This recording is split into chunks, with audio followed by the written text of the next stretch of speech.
Hi guys! Ngayon tuturuan ko kayo maging confident. Like, yung mga natutunan ko nung naging confident ako. Mas naging confident. So, firstly is like, finake until me.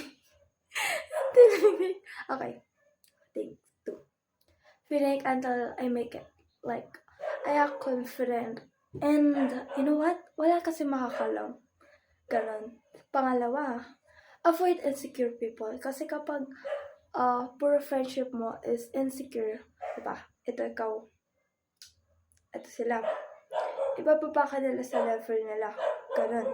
Pero kung ito ikaw, tapos ito yung confident people, itataas ka nila. Yeah.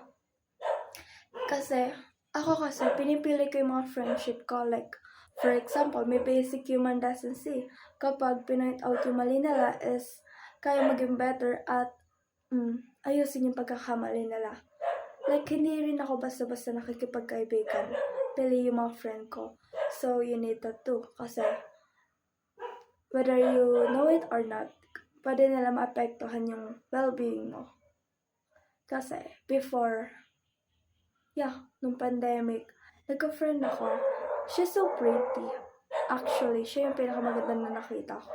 Pero every time na nag-uusap kami, lagi niya sinasabi na ang skinny ng kamay, ganon.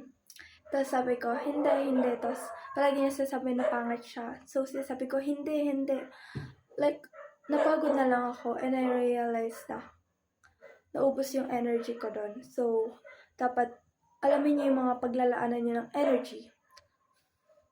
Tapos, next ay yung mga nasa FYP niyo sa TikTok or sa FB, like, dapat puro positive things kasi kapag puro negative things yan, maapektuhan yung brain kasi yung brain natin is hindi alam yung totoo sa hindi. And yung palaging narinig nun at nakikita ay narinig lang pala. Ay yung papaniwalaan niya. Like, kapag nag-reaffirm ka palagi, papaniwalaan niya na ganun ka. Pero kung palagi kang ini-insult sarili mo sa salamin, mas lalo ka magiging insecure. So, huwag mo i-insult yung sarili mo sa salamin. Dapat tuwing umaga, i-compliment pa sarili mo. Tapos, alagaan mo sarili mo. It's like, kada araw, susulat mo yung mga nagawa mo na productive. Like, kahit small lang siya. Tapos, mag-set ka rin ng small goals. Actually, natutunan ko siya kay The Wizard List sa YouTube.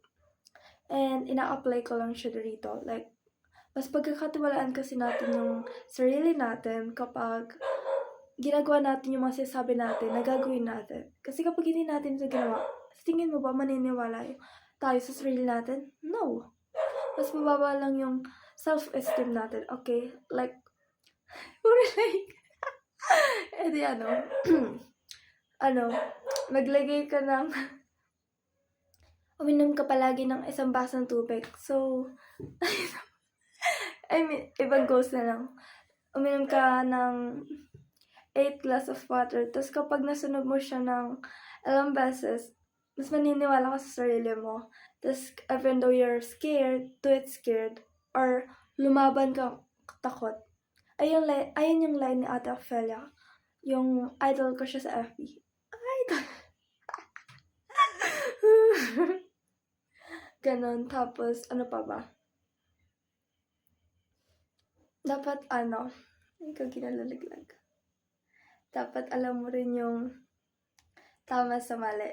Tsaka, huwag mo hayaan yung opinion na iba na magdikta sa'yo kasi their opinion, it tells a lot about them rather than you. Kasi yung iba, nang i-insult sila to feel better about themselves.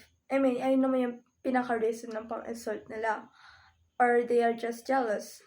O kaya, they are scared na ma-realize nila na insecure sila. Kaya yung trick ng brain nila is insult yung ibang tao para ma-protect sila sa insecurity or scared. Scared ba yun? Fear. Okay. Tapos, maging confident. Tapos, every time na may nakikita ka nakakapag-trigger sa'yo, whether mas maganda sa'yo, I mean, mas sa perspective mo mas maganda, i-block mo siya. Kasi, every time na nati-trigger ka, mas lalo lang yung lalala, okay? Tapos, cut off ka na, cut off. Ay, hindi. Dapat, i-address mo muna yung issue. Pero kung hindi na talaga kaya, i-cut off mo na. Kasi ako hilig ko mag-cut off.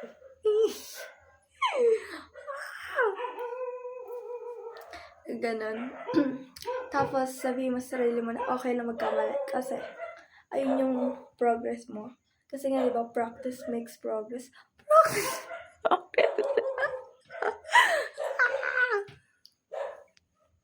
Tapos, ay, hindi ko na alam, pabiyan nyo na yun.